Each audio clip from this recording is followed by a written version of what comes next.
warahmatullahi wabarakatuh. Kembali lagi bersama saya Reza Putri di acara podcast yang berjudul Kondisi Pendidikan di Indonesia. Kali ini kita kedatangan tamu, seorang siswi di salah satu sekolah SMK di Salatiga yang bernama perkenalkan, nama saya Ayudhya Wazara Putri, biasanya dipanggil Zara. Baru apa ini? PKL apa? Nah, sekarang baru PKL. Baru PKL. Ini mau tanya nih Mbak. Kan Mbak Zara masih sekolah. Sekolah itu kan termasuk lembaga pendidikan ya. Saya mau tanya, bagaimana kondisi pendidikan kita saat ini? Kalau kita bicara kondisi pendidikan saat ini tuh apa ya? Kayak nggak setara. Kalau kita bandingkan pendidikan di Indonesia sama pendidikan luar negeri itu menurut saya sangat jauh ya, jauh. Karena apa ya, di luar negeri itu terlalu memfokuskan ke bidang anaknya daripada di Indonesia yang terlalu melegalisir anaknya harus bisa dalam semua bidang. Ini iya. Betul. Faktor penghambat pendidikan kita saat ini. Faktor penghambatnya tuh dari saya pertama menaik biaya. Itu yang pertama sih sebenarnya. Bener banget. Biaya itu nomor satu.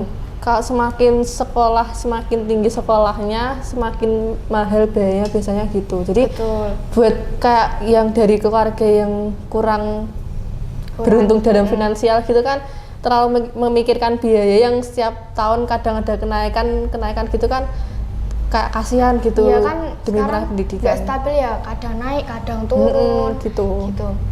Faktor pendorong pendidikan kita saat ini. Untuk faktor pendorong, kalau dari saya itu pertama dari gurunya dulu.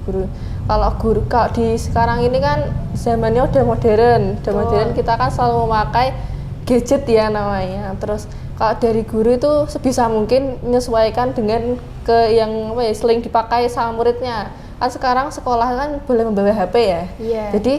Jadi guru itu sebisa mungkin kayak harus menggunakan media sosial berbasis gadget atau laptop gitu, juga aplikasi-aplikasi yang bisa membuat siswanya itu tertarik dengan pembelajaran. Kan itu sudah menggunakan sesuatu yang sering dipakai sama muridnya, seperti itu. Itu sih. Mau tanya lagi nih, permasalahan yang sering terjadi di pendidikan kita. Permasalahan itu kalau yang pertama itu ketidaksetaraan kualitas pendidikan ya.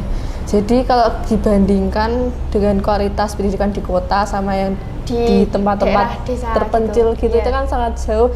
Yang di kota fasilitasnya itu sangat lebih banyak, bagus, lebih lengkap. Kalau kita bandingkan dengan sekolah-sekolah yang ada di desa-desa kecil gitu kan, kursi itu masih kayak rapuh gitu. Betul. Daripada sekolah-sekolah ini kan kursinya udah kayak stainless steel gitu kan, kayak fasilitasnya tuh belum sepenuhnya memadai gitu loh. Saya mau tanya lagi nih Mbak, pendidikan sudah berjalan sebagaimana mestinya apa belum? Kalau di Indonesia itu sebelum terlalu berjalan dengan sesuai fungsinya ya, karena betul sih, karena saya tuh merasa karena itu ada kurikulum yang tidak menetap dan selalu ganti-ganti, dan setiap ganti itu kayak nggak relevan. Itu kadang buat kurikulumnya buat siswanya makin tertekan, terus kadang lebih milih putus sekolah gitu. Nah, bener banget. Apalagi kan kadang kita biasanya masih menggunakan kurikulum ini nih. Kita masuk ke kelas 3, tapi buat adik kelas kita yang baru masuk itu nanti udah beda kurikulum lagi. Banget. Betul kan? Bener. Jadi beda-beda. Iya, tiap itu angkatan. Makanya kan kalau berbagai kurikulum itu kan fokusnya kan beda-beda kan. Iya. Kayak kurikulum sebelumnya fokus pada materi, ke kurikulum berikutnya nanti fokusnya pada praktek-praktek gitu. Lagi kurikulum sekarang kan lebih banyak projectnya kan. Betul. Apakah pendidikan di Indonesia tertinggal dengan luar negeri? Kalau menurut saya iya, jauh malah. Jauh banget ya. Gimana bisa kayak kok Indonesia tuh bisa tertinggal dengan luar negeri, tuh faktornya apa? Jadi gini, saya kan pernah itu baca-baca artikel ya, terus kayak ambil kesimpulan kalau pendidikan di luar negeri itu memfokuskan pada bakat yang dimiliki sama muridnya. Betul. Jadi di luar negeri itu ada namanya 3 mata pelajaran wajib, itu siswanya harus mengikuti 3 ini, tapi selain 3 mata pelajaran itu mereka bebas mengikuti apa enggak. Jadi nanti mereka akan difokuskan ke pendidikan sesuai dengan yang mereka mau. Jadi nggak akan banyak tuntutan, mereka harus bisa ini, harus nah, bisa semua. kalau di Indonesia itu kan banyaknya mata pelajaran kan siswa dituntut harus bisa semua mata pelajaran itu iya, kan, mau nilainya berapa, ini berapa tuh, tapi kamu harus bisa. Kalau di luar negeri itu kan lebih memfokuskan apa yang mereka mau daripada belajar ini tapi mereka dengan tuntutan. Betul. Gitu. Jadi bedanya sih itu sih. Pendidikan di Indonesia ini tidak merata atau memang sudah merata? Tidak merata sih, kayaknya belum merata. Belum, ya? Masih belum. Karena saya baca-baca nih, sekarang ini banyak sekolah yang kayak ini muridnya tuh penuh, yang ini kayak kekurangan murid. Iya, ada kan? Kemarin ada itu saya baca malah cuman ada dua anak aja yang daftar. Betul. Gitu. Itu apa ya?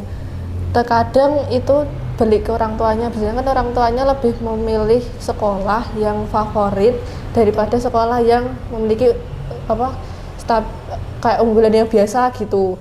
Nah, kan sekolah di Indonesia kan banyak, tapi kita nggak tahu angka anak-anak itu berapa dibandingkan dengan kebutuhan sekolah-sekolah di Indonesia. Jadi mungkin pandangan orang tuanya itu seperti lebih mendaftarkan anaknya ke sekolah yang favorit, yang lebih unggul daripada sekolah yang mereka pandang itu masih jauh dari kata unggul. Tapi sebenarnya kan kita nggak tahu tuh sekolah unggul apa enggak, kan kita belum tahu, jadinya mereka kayak terlalu memilih gitu kalau menurut saya. Peran pendidikan agama dalam membina akhlak murid-murid sekarang. Pelajaran agama itu benernya penting ya, dari sekolah negeri maupun swasta itu pun harus ada namanya pelajaran agama. Itu kalau dari saya tuh penting sih, karena dari pelajaran agama itu harusnya bisa membantu membina murid-muridnya agar selalu paham sama agama, juga lebih menaati ibadah, peraturan-peraturan yang dilarang dalam agama seperti itu. Itu sih. Sekarang nih, standar pendidikan yang bagus untuk kita itu yang bagaimana? Standar pendidikan yang bagus itu menurut saya ya, itu satu dari kurikulum dulu. Dari kurikulum itu kalau bisa stuck 1 sampai lama. Jadi enggak per tahun atau per berapa tahun itu ganti-ganti, karena itu kan mengaruhi kan. Kadang kalau sekarang itu kan namanya kurikulum merdeka kan. Itu sebenarnya kayak menuai pro kontra sih kalau dari saya, karena ada yang suka, ada yang enggak. Kayak saya lihat itu kayak ada yang terlalu pusing sama project-projectnya. Ya, yang P5 itu kan projectnya aneh-aneh macam-macam, biasanya kan gitu. Terus menuntut siswanya bikin kelompok lah, atau terus nanti bikin harus ini bisa berbaur sama orang lain. Iya. Sebenarnya bagus sih, tapi nggak semua anak itu bisa menerima itu. Kalau apalagi yang anaknya introvert. Kalau disuruh langsung berbaur sama orang lain dalam waktu seminggu gitu kan, kalau anaknya memang pendiam itu kan agak susah ya, malah jadi tekanan tersendiri buat si anaknya gitu. Malah nanti bisa jadi temen yang lain tuh nggak usah ajak anak ini lah, itu kan dia orangnya nggak bisa diajak bercanda gini-gini, membanding-bandingkan, malah kasihan gitu juga. Iya benar. Betul. Ini nih tentang transportasi ini menjadi penghalang pendidikan apa enggak? Transportasi kalau di kota-kota sih sebenarnya kayaknya enggak sih, karena kalau saya lihat tuh siswa-siswa di kota itu mesti selalu pakai motor motor, terus pakai angkutan umum itu pun makanya dikasih orang tua kan. Terus kalau kita bicara transportasi di pendidikan dari daerah terpencil itu, kayak saya tuh mirisnya tuh gini, mereka tuh kayak harus menyeberangi sungai. Terus sampai busuk ke gitu kan, kebun-kebun gitu demi sekolah, harus berangkat pagi-pagi banget demi berangkat sekolah. Itu lebih baik kayak daripada memikirkan yang di kota-kota harus fasilitas yang begini, mending membuat jalan yang baik buat mereka ke sekolah. Desanya terpencil gitu kan. Bikin jalan atau misalnya jalan setapak lah, mereka kan pilih jalan kan kebanyakan, paling enggak jalan setapak biar nanti mereka enggak terlalu nggak terlalu capek buat menyusuri jalan itu buat sekolah. Kan mereka tujuannya emang mau sekolah, tapi mau gimana lagi kalau jalannya harus sampai melewati sungai gitu, naik kapal itu kan kayak kasihan gitu. Bener, miris banget lihat yang mereka yang kayak di pedalaman itu harus melewati sungai, melewati perkebunan gitu-gitu kan. Padahal mereka itu punya semangat sekolah yang bener-bener kuat banget. Padahal kita yang hidupnya di kota aja udah dikasih fasilitas motor, terus transportasi umum juga banyak. Itu berangkat kadang masih malas gitu kan. Terus nih, penyebab mahalnya biaya pendidikan. Kalau penyebab mahalnya kan sekarang itu ya, sekarang ada sekolah negeri. Sekolah negeri itu kan